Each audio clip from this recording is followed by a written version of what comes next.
seguindo o baile, com as dinamizações do professor e as oficinas do professor com o gabarito, vocês vão desenvolvendo esses exercícios de aprendizagem, nessa dinamização. O que quer dizer isso? Que nós vamos ver de forma dinâmica. Não pode ser aprofundada num curso de 30 horas, que é o caso.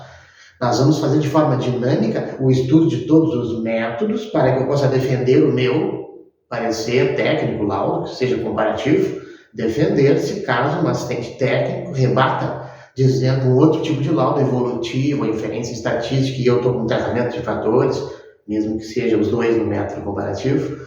Então eu tenho que saber defender, explicar e conhecer o outro tipo de método para poder verificar as fragilidades, inclusive, da utilização dele pelo assistente técnico ou o perito, né? Então nós temos que saber conhecer o trabalho e reconhecer os erros, principalmente. Nós vamos estudar aqui, né? Reconhecer alguns erros, né? A avaliação pode ser feita estudando apenas os erros que existem naquele trabalho que eu estou fazendo. Então é uma divisão do trabalho. Estudando apenas os erros, eu sei qual é o valor da avaliação.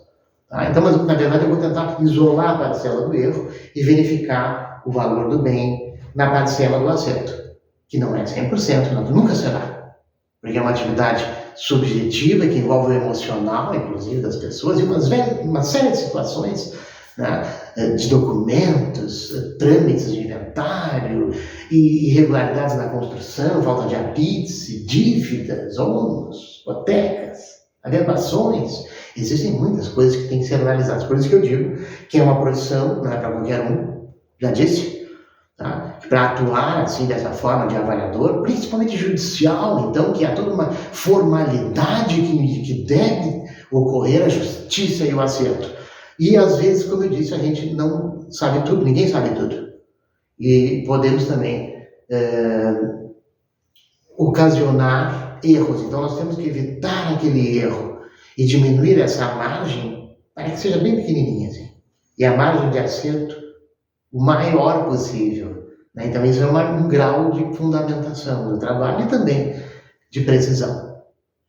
Não esqueçam, então, que a formatação, né, deste curso ele está dividido em aulas, que são as dinamizações, e oficinas, que são a metodologia de aprendizagem do aluno do cálculo. Então, fundamentação, precisão, né, um cálculo bem apresentado, ancorado, naturalmente, como eu comentei, na 6.530, na 1.066 de 07, na 5.194, que é a mais antiga, lá de 66, dos engenheiros arquitetos. Então, são profissões enraizadas, profissões respeitáveis.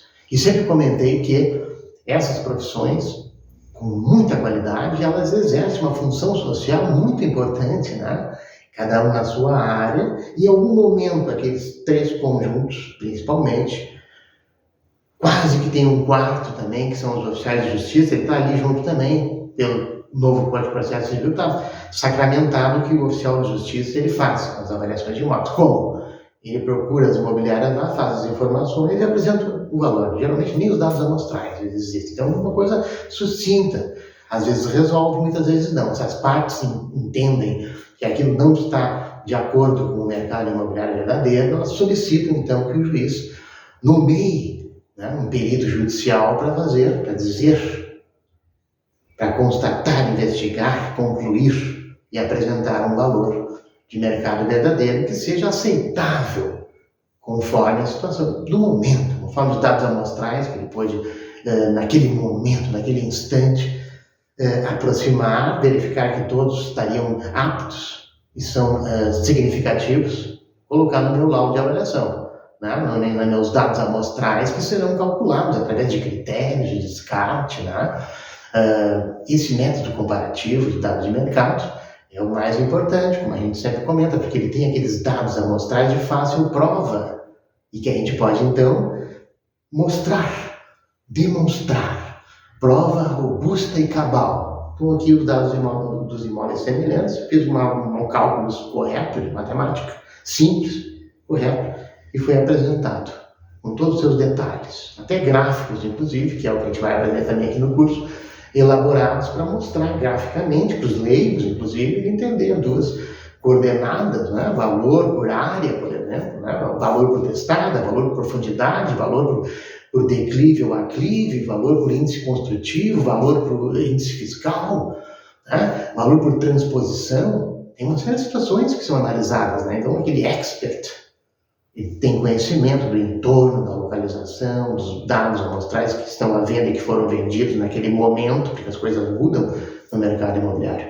Então, aquele expert que tem essa qualidade e é reconhecido na sociedade como conhecedor do mercado imobiliário é o corretor de imóveis, avaliador, ancorado na 6.530 de 78 e na 1.066 de 07, né?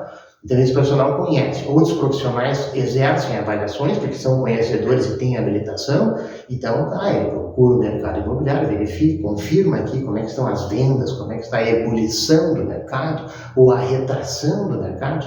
É analisado através daqueles dados amostrais que são apresentados a ele, outros que eu colhi pessoalmente, outros que eu fui na prefeitura e vi lá no setor de TBI, consegui dados que demonstram que foram vendidos imóveis semelhantes ao meu na região. Então, pimba, consegui na prefeitura, um avaliador, perito, às vezes judicial, com o processo embaixo do braço. Humildemente solicitando ajuda lá do servidor público responsável pelo setor de avaliações da prefeitura para fazer o imposto de transmissão de bens imóveis. Pronto. Então, eu tenho que ancorar o meu trabalho em investigação, coragem, ir atrás do que é necessário, ir atrás do que ainda é meio desnecessário, pode em algum momento se tornar importante. Né? Às vezes eu não uso o cálculo, né? Algum fator, por exemplo. Então, eu analiso vários fatores. Tem um ou outro que eu não consegui que em todos os dados amostrais fossem contemplados, em apenas alguns.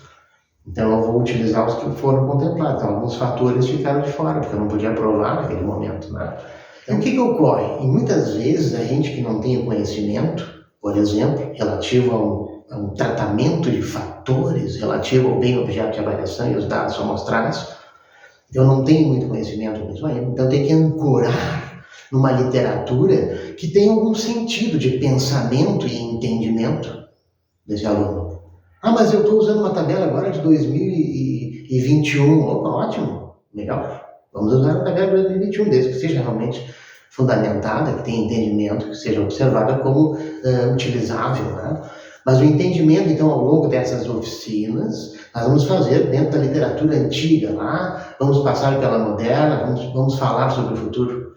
Mas vamos verificar, então, essas situações, vamos usar tabelas antigas que estão até hoje utilizadas, Ross-Heibeck, de depreciação dos imóveis pelo estado de conservação e a sua idade, é uma tabela lá de 1940. Né?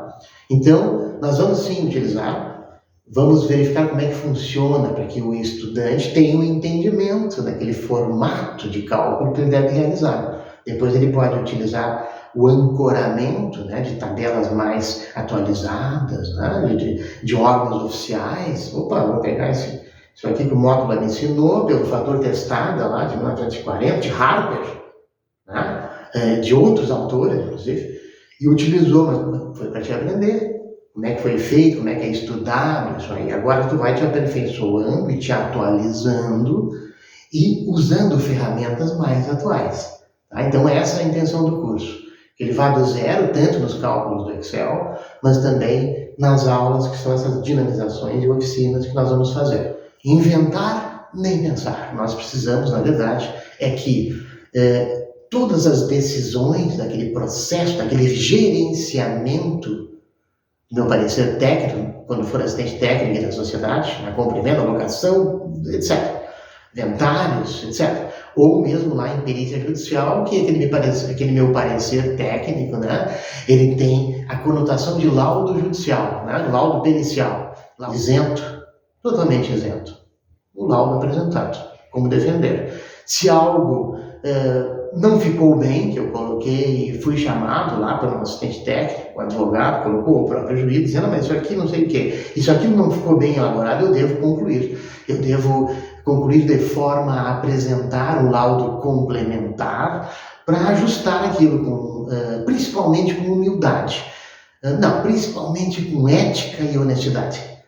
Né? E aquilo é principal. Tá? E aí tu vai apresentar um valor e não, isso realmente nós vamos fazer uma correção aqui, vamos ajustar, ou explicar por que tu utilizou de outra forma. E ajustar ou não esse valor. Certo? Vamos apresentar ao juiz um valor justo. Tá? Nós temos que apresentar com segurança, consciência tranquila de que foi ancorado. Para isso, principalmente, utilizar o método comparativo de dados de mercado, onde eu posso provar, analisar bem os dados amostrais que serão utilizados no cálculo, mesmo que inicialmente eu tenha muito mais, foi utilizado isso aqui, por isso. Fazer o cálculo de maneira adequada, que eu primo por isso também, é uma etapa que vem depois do conhecimento total do imóvel. Então, mas aquela etapa ainda existe, mesmo que haja uma resistência de alguns. Fazer a etapa de cálculo perfeitinha e entregar um trabalho qualificado, enquadrado na 6.530 e na BNT 14.653, dentro do padrão tangível para aquele profissional que está habilitado a exercer esse tipo de atividade. A avaliação de imóveis mercadológicas e a perícia judicial.